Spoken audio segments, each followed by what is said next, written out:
I've been a professional focus group moderator for a long time, but I'll never forget the first time I was part of a professional focus group. Many years ago, I had the opportunity to assist in administering my first ever focus group at a pediatric hospital. And David Rich, the president of the research and planning group at the time, had graciously allowed me, a fresh faced new intern, to join in as his assistant and observe the study. We don't normally hold these focus groups at the hospital, he warned me once I arrived. He was busy setting up the group in an executive boardroom, and a videographer was working around us, running cable and setting up cameras and microphones around the table so observers would be able to view a remote video stream in the next room. And I don't like doing focus groups in boardrooms because the chairs are too big and the participants usually feel uncomfortable, he said. But today's groups are very different from what you'll see anywhere else because we're going to be talking to families who have had their children in the NICU. What's the NICU? I asked. The Natal Intensive Care Unit, he explained. It's where babies wind up if they're born premature or have difficulties. They can spend weeks or months in the NICU before they're released, and it's a very emotional experience for the parents. They often wind up living in the hospital and putting their lives on hold while they wait for their baby to get better. And, he continued, I'm going to be completely honest with you. I have no idea what sort of people are going to be in this group tonight. We could have parents whose child actually died in the NICU, and that's one of the reasons that the client wanted to hold this group at the hospital, because they thought it might be easier for those parents to come here and talk about this experience than to do it in a focus group facility. But I, on the other hand, David continued, I think it's a terrible idea to include families who have been through that. And so I need you to do me a favor tonight. We may need to excuse some of these families if they're having too much trouble participating in the focus group. So I'm going to give you these envelopes. Each one is filled with their cash incentives for being here tonight. And I want you to watch me very carefully over the video feed because you're going to be observing in the next room. If I give you the signal, I want you to come into the room, tell them they're needed outside and to bring their things, and then to hand them one of these envelopes and thank them for being here and then show them out. Because I don't want to put them through that, and they won't be able to get past the emotion of losing a child in order to participate in a focus group. Well, I must have looked even more nervous as I thought about the prospect of escorting out a focus group participant who was in the midst of having an emotional breakdown. Because then David added, now don't worry, it probably won't come down to this. If I sense something is wrong, I can shut the person down from speaking too much, call a break, and then excuse them before we start back up. But I still need you to be ready so we can try and save the group. I agreed, and he continued on with his preparations for the group. I was already feeling a lot of pressure to be a useful observer and research team member, and now I also had to be ready for this. It was going to be an interesting night, and as I realized I had 12 envelopes with over $1,000 in cash now sitting in my suit jacket pocket, I wondered how many of them I would be distributing to mothers or fathers who had endured a successful outcome from the NICU, and how many would be leaving tonight in tears remembering the death of their child. Fortunately, it didn't come down to any of that. David was a pro, and he got the people through the group without anyone getting angry or losing control of their emotions. Everyone seemed grateful to share their stories, and the research was a success. Fortunately as well, none of them had lost a child.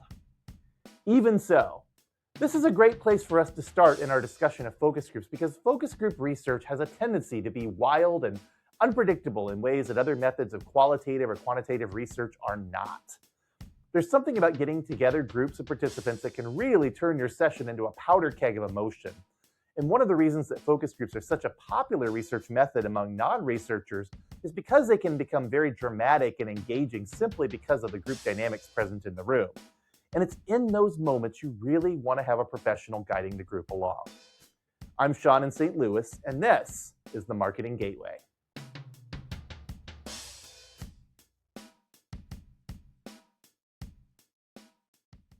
The focus group is a very conventional method of qualitative research used to hear what a group of people think about whatever topic's being put in front of them.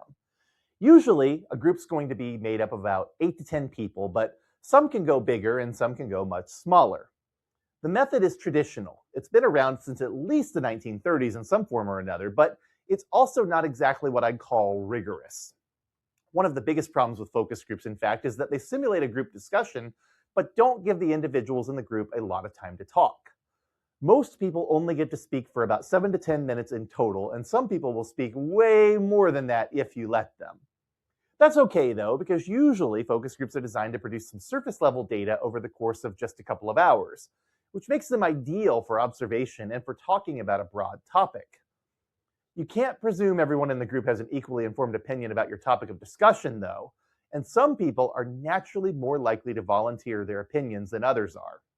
But because focus groups resemble a normal business meeting, and many of us are used to running those kinds of meetings, there are a lot of folks who believe that hiring a professional focus group moderator isn't necessary, and they'll try to run focus groups on their own instead.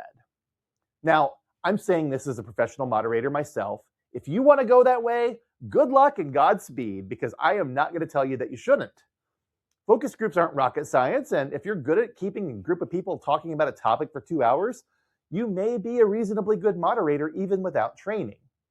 What I'd rather do is talk about when you do want to call in a professional and why. So let's start with some reasons why you might want to do a focus group in the first place. Focus groups basically work like this. You bring a group of people into a room, you have a moderator guide a detailed discussion about one or more topics, and maybe have a method for allowing observers who are viewing through one-way glass or a video stream to send in some additional questions. But why you're holding that group may shape the conversation.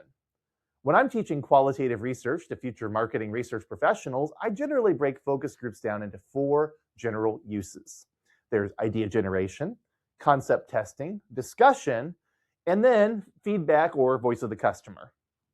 Idea generation is all about getting the group to brainstorm ideas. It's really useful for sorting out the resonant ideas from some of the less resonant ones, and it can encourage people who aren't normally creative to come up with fun new concepts. The problem is that focus groups tend to fall in love with their own ideas, and they don't always come up with things that are actually useful. What's more, those ideas are often not very well thought out and might not even be feasible. Concept testing is used for all sorts of things, from showing off rough concepts to having people respond to finished prototypes or products, or even conduct things like taste tests or product demonstrations. This can be useful because it allows people to share their initial reactions and then go through some discussion to refine them as they think about the topic at hand, but that's exactly the problem too. People tend to shape their opinions based on what others think and feel, and it's very easy for them to say things that aren't what they actually think, but what they think the group or moderator wants to hear instead. Discussion about a difficult or complex topic is a classic use for public policy focus groups or evaluating positioning or brand concepts, and focus groups can help uncover a lot of angles and related topics that an internal audience has never even considered. You see discussion groups used a lot in political seasons to try to find good keywords for messaging, or to allow participants to express their candid feelings about particularly resonant topics or issues. Lawyers might also use these to simulate jury discussions to try to understand how their arguments might fare in court. And they're also great for hearing about situations where there's controversy or misunderstanding, so you can get a sense of what the word on the street might sound like. You can even see how thoughts and ideas evolve in the course of discussion. But the weakness of discussion groups is that participants aren't necessarily reflecting reality. After all, how often in life do people really sit down and discuss things these days instead of arriving at opinions on their own and then arguing about them? The results can be really misleading. The fourth kind of group that I mentioned is the feedback or voice of the customer group. And while I'm not going to go into a lot of discussion about those in this particular episode, what I do want to say is that they can be very useful for uncovering customer service opportunities or flaws, but they also tend to turn into gripe sessions. And so you have to be very careful about how you administer them. So with these 4 uses of focus groups in mind, let's also talk about some of the potential pitfalls. I'm going to cover 6 issues that can crop up, which include polarization, groupthink, group leader, contrarian, literal-mindedness, and moderator bias. Polarization is when the group divides into 2 sides and becomes argumentative. It's a problem that can bring an end to discussion and even create hard feelings among group members. Groupthink, on the other hand, is the opposite. It's when everyone falls into a single-minded position and agrees on everything. Group leaders are participants who take on a position of authority within the group so that other participants fall in line behind them. Often, this is not a conscious phenomenon, and group members might not even realize that it's happening. Contrarians are the opposite of that. They tend to take a contrary position and disagree with everything, sometimes positioning themselves as the voice of reason or the devil's advocate. They can be helpful if you need to break up groupthink, but they can also be really disruptive if other members of the group begin to dislike them. Literal-mindedness comes from participants who are plain-spoken and who struggle with metaphors, analogies, figurative language, or abstract thinking. This can be quite difficult when you're trying to get people to respond to things that are not what you see is what you get sorts of stimuli or discussion points. Moderator bias comes from participants who perceive the moderator as an authority figure and begin agreeing with them or even flattering the moderator. They tend to want to please the moderator with acceptable answers, and they're so compliant the moderator may unconsciously select them more often to speak because they're expressing opinions in line with the goals of the study. These 6 issues aren't too hard to spot when you're outside of a focus group, but when you're in the room with the individuals, it's also extremely easy to encounter them without even realizing that they're happening.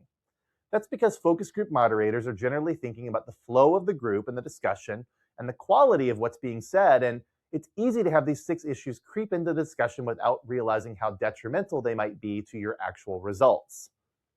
And when you are concerned that these problems may harm the research you're trying to conduct, that's when it's best to call in the professionals, especially if you're asking about a sensitive topic or you're talking about something where you're planning on spending millions of dollars on a concept.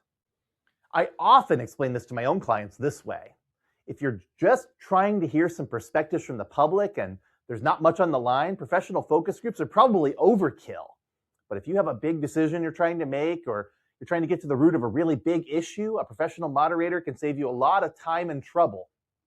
How? Well, first of all, because professional moderators are trained not just in the art and science of asking questions, but also in ensuring that the group dynamics that are supposed to be happening are evolving properly, and that issues such as polarization or groupthink aren't taking root. Professional moderators are good at spotting those who want to disagree with everyone, as well as those who are taking on a leadership role or trying to please the moderator and subtly shifting the group dynamics to disempower those participants so that they don't taint the actual research. And when literal-minded participants are disrupting exercises requiring creativity and imagination, professional moderators are skilled at rephrasing questions or exploring thought processes to help those participants be a part of the discussion instead of a barrier to it. Professional focus group moderators have other tricks and tools as well. We often conduct focus groups in pairs so we can isolate insights that are more likely to be common in the population and insights that are more likely to just be from one group. We're good at coordinating with recruiters to ensure we have the right people participating in the group and that we screen out participants who don't know enough or who are fraudulently pretending to be right for a group just so they can get paid to be in it. We're also good at shutting people down without making them feel awkward and encouraging shy people to talk more often so we hear more balanced information from the group. Beyond that, having a third party who's not affiliated with your organization helps to keep the process more objective and less influenced by internal narratives. I've been a part of many focus group studies where the client organization thought one way going in and came out with a completely different perspective after hearing from their participants. I've also been a part of studies where the findings were not surprising, but they did help to settle some internal debates about customers or consumers. At the end of the day, the question to ask is, can we afford for this focus group to have the potential to fail? And if the answer is no, that's when it's time to call in the professionals. I'm Sean in St. Louis, and this has been the Marketing Gateway. See you next time. Today's plug is for soup. And I probably don't need to sell you on this too much because it's pretty cold here in St. Louis, and soup's a great thing to have on hand. But did you know soup actually has a bunch of advantages that make it a good thing to have as part of your diet?